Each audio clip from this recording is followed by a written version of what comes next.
इनका तो दक्षिण में कुछ नहीं है, इसलिए आप उस बॉन्ड की तरफ फोकस करना चाहते हैं। और कांग्रेस जहां थी वहां भी खत्म हो रही है। कांग्रेस जहां है वहां स्वतः ही आम आदमी पार्टी है, वहां स्वतः ही समाजवादी पार्टी है। भारतीय जनता पार्टी की तरह नहीं है कि अपने सहयोगियों की पार्टियों को तोड़ लो, उन्हीं को निपटा दो, उन्हें ठिकाने लगा दो। ये इंडिया अलायंस का कैरेक्टर नहीं है। वो तो कह रहे हैं खुशी खुशी लोग हमारे साथ जुड़ना चाह रहे हैं।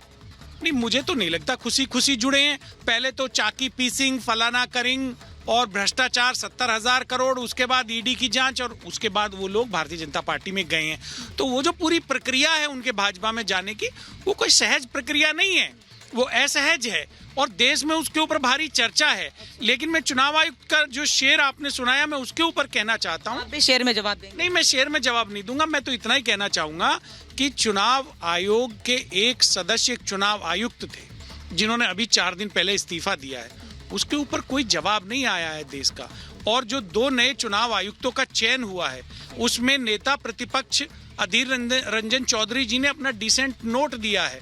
क्यों नहीं उस प्रक्रिया में अधीर रंजन चौधरी जी की सहमति है? सहमति ये तो नहीं रतेंद्र सर, ये तो सवाल खड़े करने वाली बात हो गई ना कि हर चीज में हर बार सवाल खड़े करेंगे। ये कह रहे हैं कि देश भर में चर्चा है, आप पार्टियों को तोड़ रहे हैं, बल्कि चर्चा मुझे लग रहा है कांग्रेस में ज्यादा है इस बात की। Sir mike. हाँ।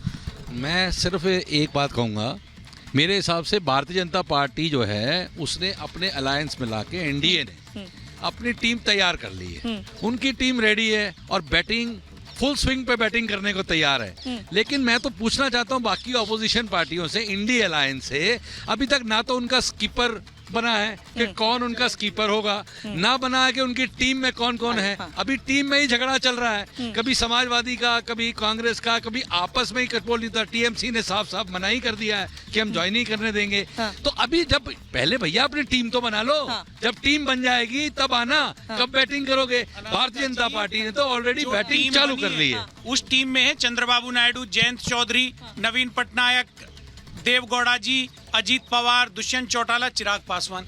ये राइट विंग नहीं है, ये सारे के सारे सेकुलर लॉबी के सदस्य हैं। इनको किसी न किसी वजह से विगत 2 माह के अंदर आप अपने गठबंधन में लाए हैं।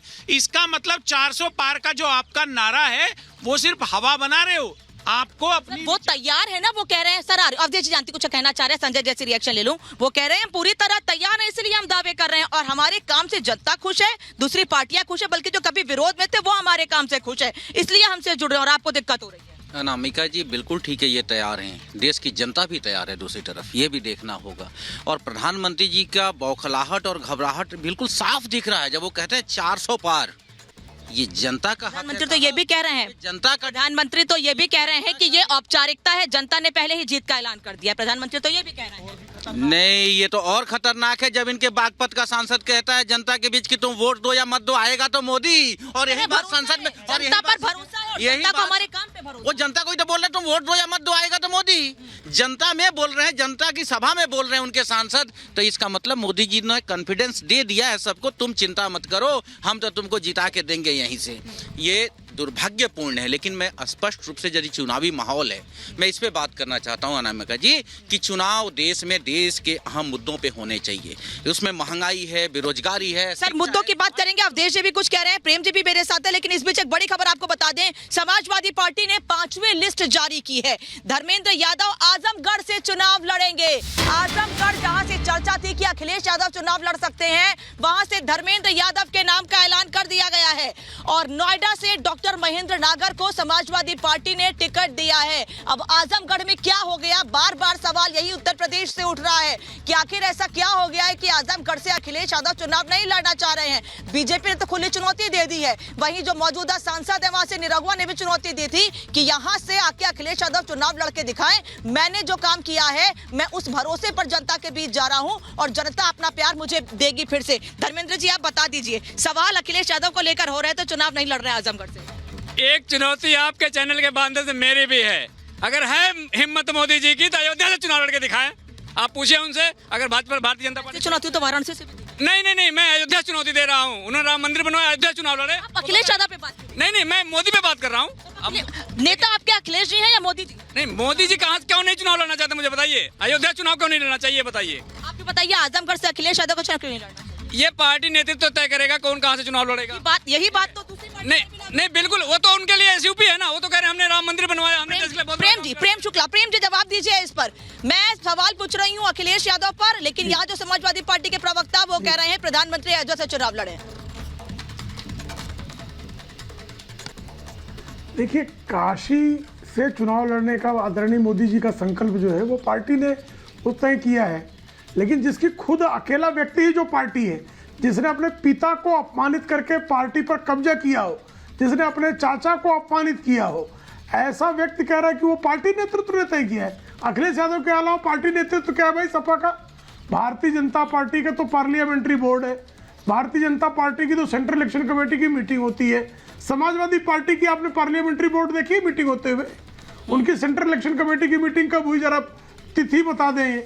भारतीय जनता पार्टी की सेंट्रल इलेक्शन कमेटी की मीटिंग जो है, तिथि जिस दिन तय होती है, जिस दिन बैठक होती है, जिस दिन सूची जारी होती है, सब चीजें जो है टेलीविजन पर पारदर्शी ढंग से दिखाई देती हैं। समाजवादी पार्टी में भी कभी दिखाई दी है? कौन है पार्लियामेंट्री बोर्ड में इनके, जरा पूछ लीजिए। सेंट्रल इलेक्शन कमेटी में इनका सदस्य कौन है, जरा पूछ लीजिए। तो जब एक व्यक्ति की पार्टी हो, जो है अखिलेश अपनी पत्नी को टिकट दे दे, अपने भाई को टिकट दे दे, अपने चाचा को टिकट दे दे, अपने भतीजे को टिकट दे दे, और जो है उसके बाद कह दे कि ये नेतृत्व है वो तय करेगा। क्या बात करते हैं भाई? यहाँ तो भारतीय जनता पार्टी में संवैधानिक लोकतंत्र है, उसके अनुकूल निर्णय होते हैं। और अयोध्या क्या, सारी की सारी सीटों पर मोदी जी के नाम पर ही वोट मांगे जा रहे हैं। बिल्कुल ठीक बात, सारी की सारी सीटों पर मोदी जी के नाम पर वोट मांगे जा रहे हैं। दुष्यंत जी, फिर मैं रतिन सर। देखिए, बिल्कुल मोदी जी के नाम पे मांगे जा रहे हैं, लेकिन लोकतंत्र को तो कमजोर किया जा रहा है। प्रेम जी को आप सुन नहीं पा रहे हैं, मैं प्रेम जी की जवाब सुना बता दूं आपको। प्रेम जी कह रहे हैं कि पूरे देश भर में वो मोदी जी के नाम पर ही भारतीय जनता पार्टी जनता के बीच जा रही है, क्योंकि उन्होंने काम किया है और जनता उन पर भरोसा करती है, वो ये कह रहे हैं। लेकिन समाजवादी पार्टी में, कांग्रेस में परिवारवाद, वहां नेतृत्व है ही नहीं। परिवारवाद कहाँ है? डॉक्टर महेंद्र नागर को टिकट दिया है समाजवादी पार्टी ने, नोएडा से, गौतम बुद्ध नगर से। डॉक्टर हैं, पढ़े लिखे हैं, चाइल्ड स्पेशलिस्ट है, उनके परिवार में कोई आज तक एमएलए एमपी नहीं रहा। और मैं आपको ऐसे 50 प्रत्याशियों के नाम गिना सकता हूं जिनको, जो प्रोफेशनल्स हैं, यूथ हैं, एक्टिविस्ट हैं। भानु प्रताप जी को समाजवादी पार्टी ने मेरठ से टिकट दिया है, जो एक देश के जाने माने एक्टिविस्ट हैं। तो नए लोगों को अवसर देने का काम Samajwadi party, India alliance, Congress party, आम आदमी पार्टी कर रही है। भारतीय जनता पार्टी ने अशोक चौहान जैसे नेताओं को राज्यसभा में भेजने का काम किया है, और दूसरी तरफ ज्योतिरादित्य सिंधिया और सारे जो परिवार लोग हैं, उनको भारतीय जनता पार्टी टिकट देने। रतन जी, फिर ऐसा क्या कि जब इतना ज्यादा सवाल उठा कि कांग्रेस में नेतृत्व तो गांधी परिवार के बाहर किसी को नहीं मिल सकता है, फिर उस सवाल के बाद बदलाव किया गया, पहले क्यों नहीं स्टेप उठाया गया? फिर इसका स्टेप उठाएंगे मैडम, इनके पास कोई स्टेप उठाने के लिए नहीं बचा है। ना मोदी का इनके पास कोई कार्ड है। आज मोदी जी के नाम पे इलेक्शन लड़ी जा रही है, ये सारे देश को मालूम है।